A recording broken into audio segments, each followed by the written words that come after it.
আসসালামু আলাইকুম everyone, welcome to my channel mission DMC with Sabiha. আমি আজকে আপনাদের সাথে আছি সাবিহা ইসলাম। বর্তমানে অধ্যয়নরত আছি ঢাকা মেডিকেল কলেজে। আজকে আমার mission DMC with Sabiha channel থেকে নিয়মিত আয়োজনে একজন স্পেশাল ব্যক্তিকে ইনভাইট করেছি। মূলত আমার ছোট্ট বন্ধুদের যারা 6 to 10 অধ্যয়নরত আছে এবং তাদের অভিভাবকদের অসংখ্য রিকোয়েস্টের পরিপ্রেক্ষিতে আমার এই সেশনটা করা।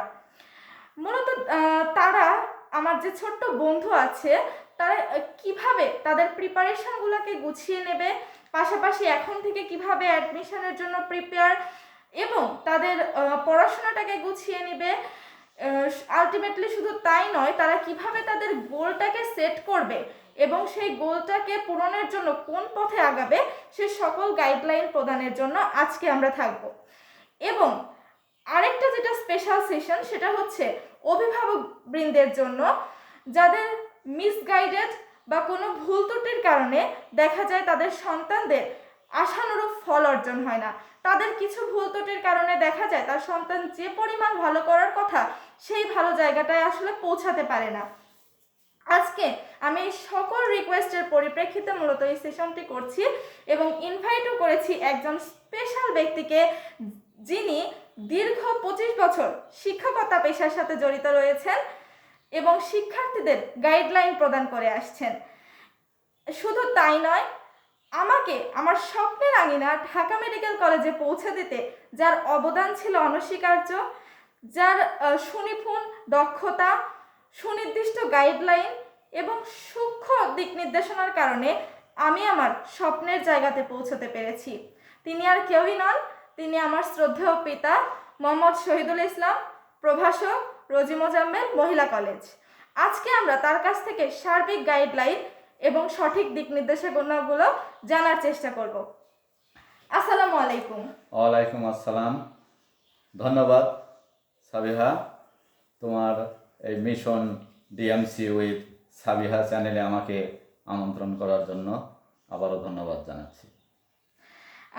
আসলে আপনি একজন টিচার এবং পাশাপাশি একজন রেসপন্সিবল এবং বলা যায় একজন সাকসেসফুল অভিভাবক, তাহলে সেই দৃষ্টিতে আজকে আপনার কাছ থেকে আমি কিছু প্রশ্নের মাধ্যমে কিছু গাইডলাইন জেনে নেব।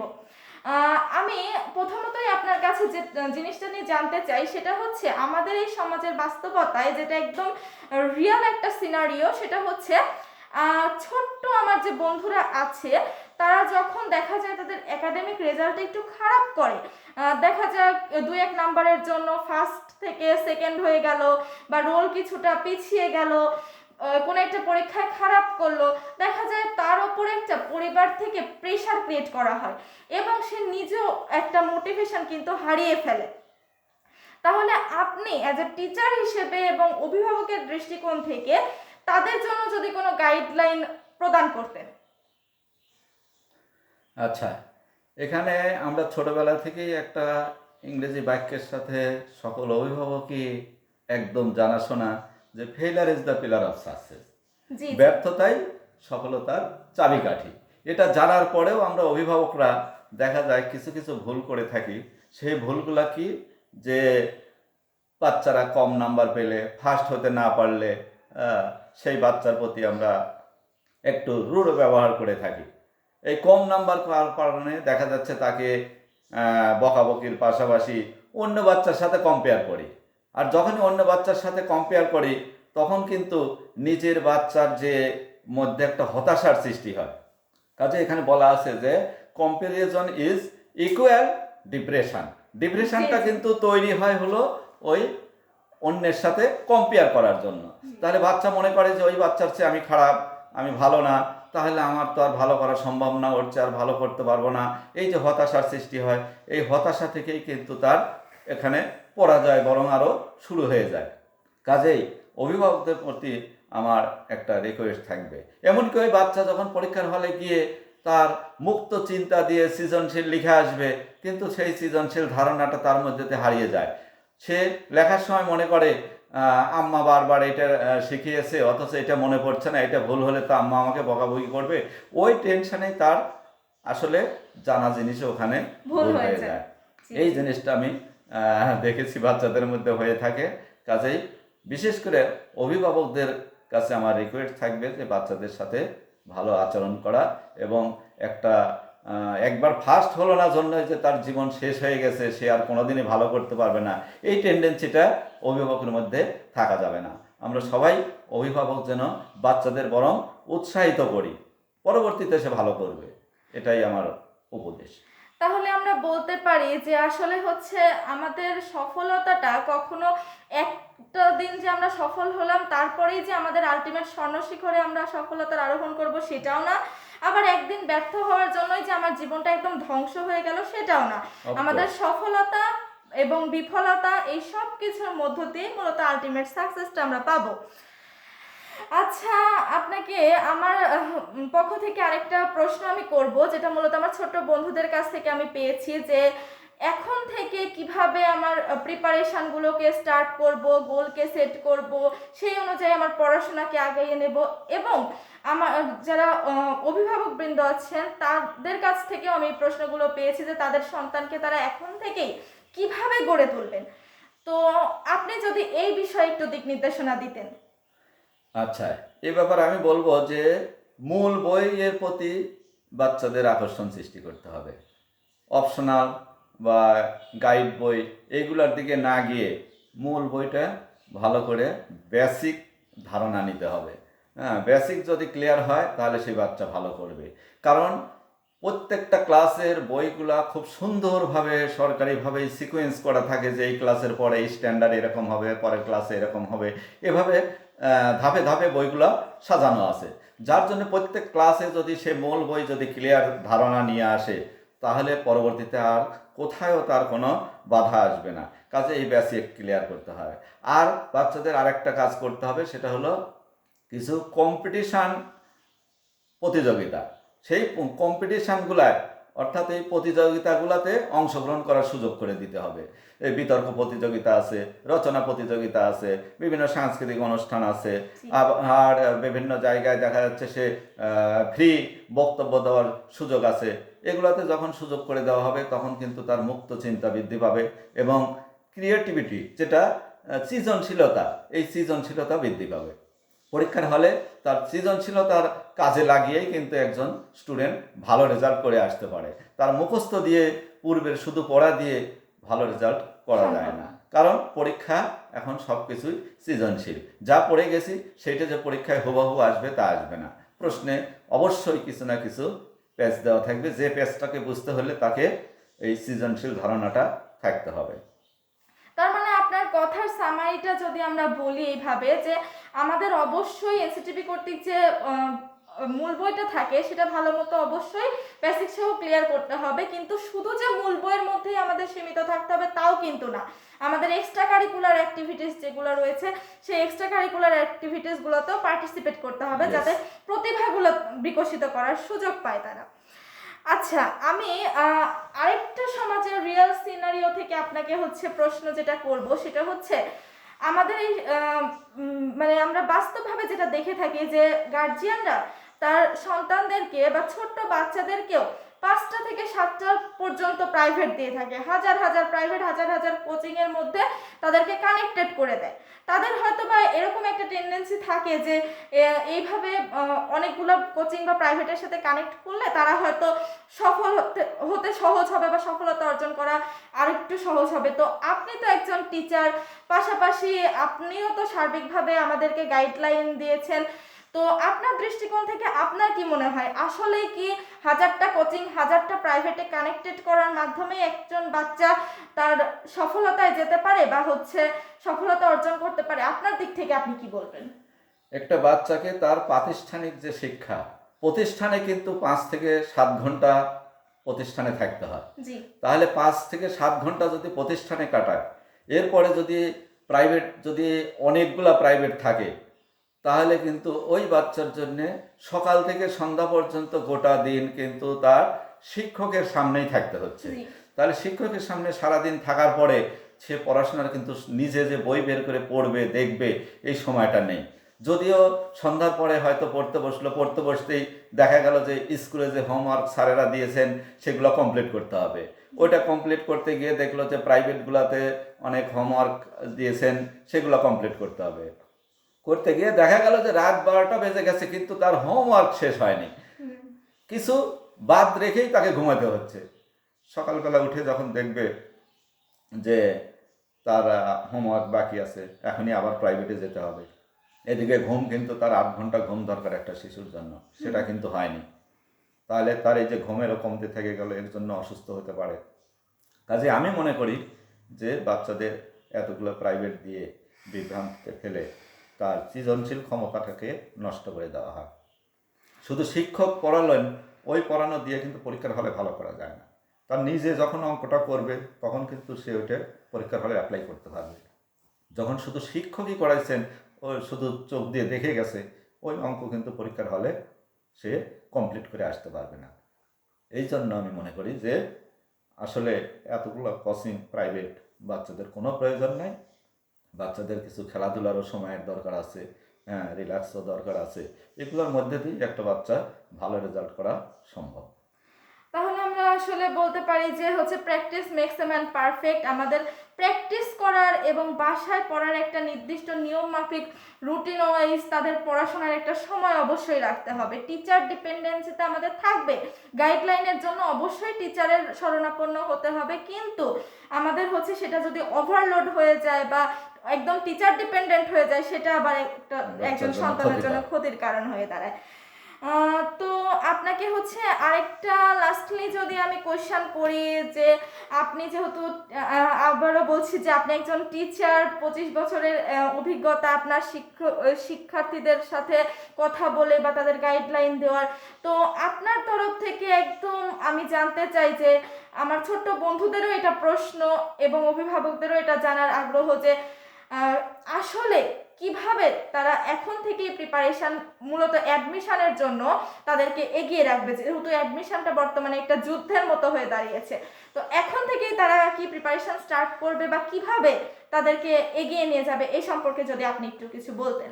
আচ্ছা, অ্যাডমিশন এটা কিন্তু ব্যাপক কোর্স, হিউজ পরিমাণ পড়তে হচ্ছে, মানে নির্দিষ্ট সিলেবাস নেই। একটা ক্লাসে নির্দিষ্ট সিলেবাস আছে, এই সিলেবাসের মধ্যেই পরীক্ষা হয়, পরীক্ষাতে ভালো করা সম্ভব, এমনকি কমন ধরেও অনেকে ভালো রেজাল্ট করতে পারে।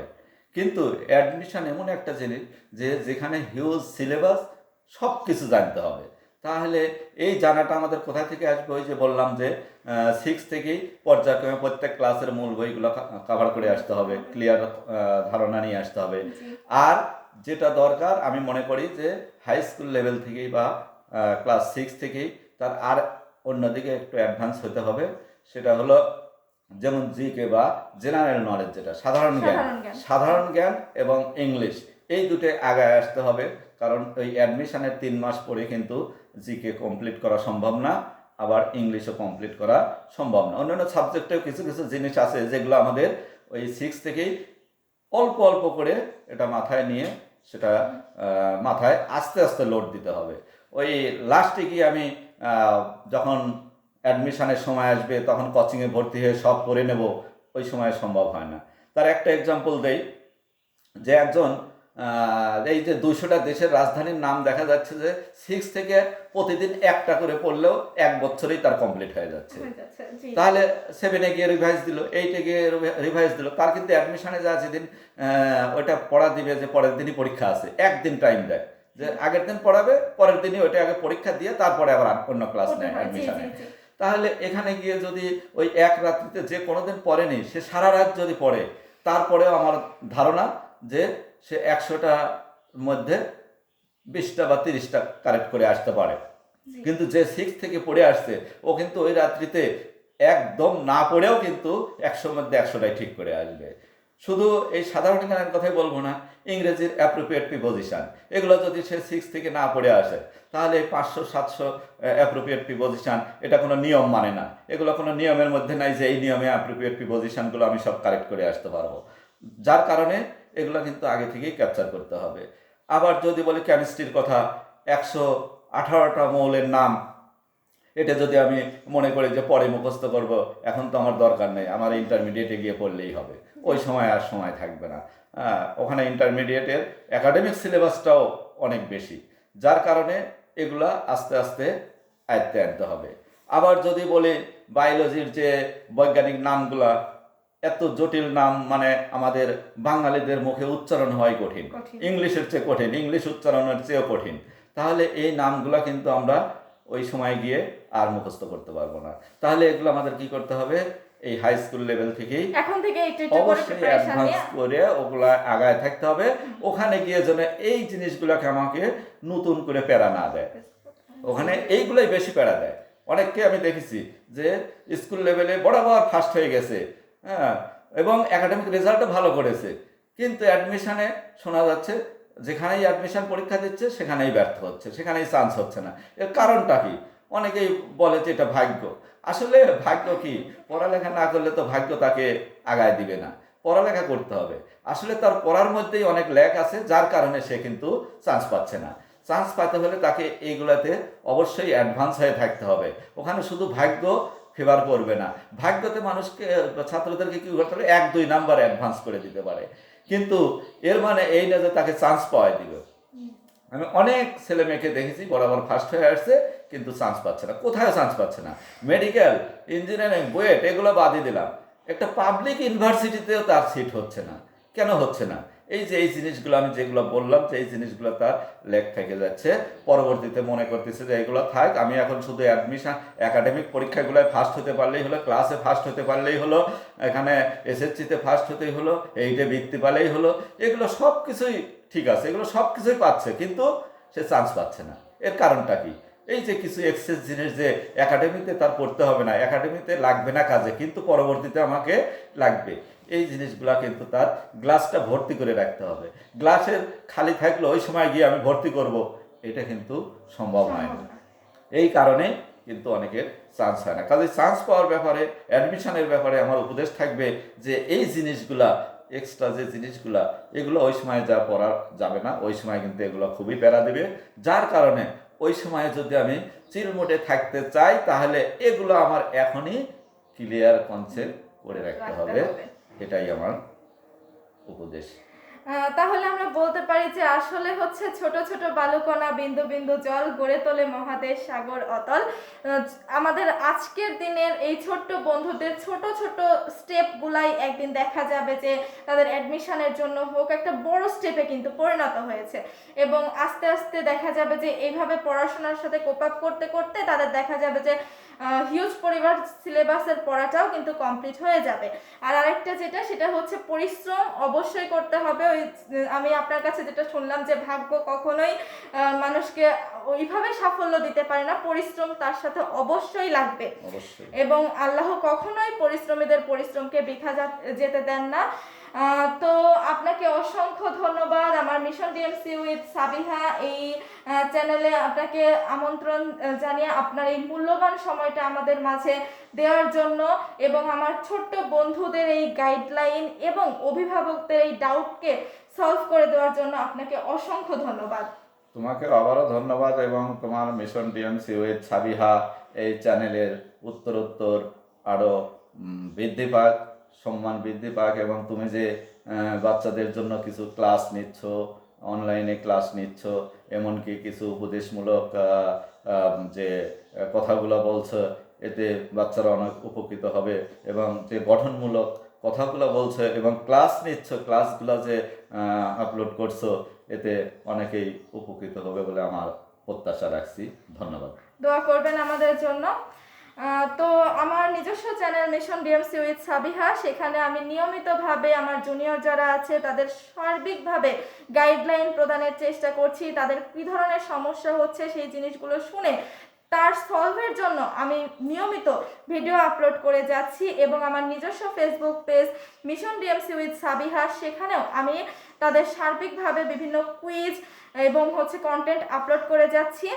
তো অবশ্যই আমার চ্যানেলকে সাবস্ক্রাইব করে রাখবেন মিশন ডিএমসি উইথ সাবিহা, এবং Facebook page mission DMC with সাবিহাকে ফলো দিয়ে রাখবেন। ইনশাআল্লাহ আমার জন্য সকলে দোয়া করবেন, আমি যেন এভাবেই আমার জুনিয়রদের স্বপ্ন পূরণের পাশে থাকতে পারি। তো আমার জন্য সকলে দোয়া করবেন। সকলকে আবারও ধন্যবাদ জানিয়ে এবং সকলের সুস্বাস্থ্য কামনা করে আমি আমার সেশনটি শেষ করছি। সকলকে ধন্যবাদ। আসসালামু আলাইকুম।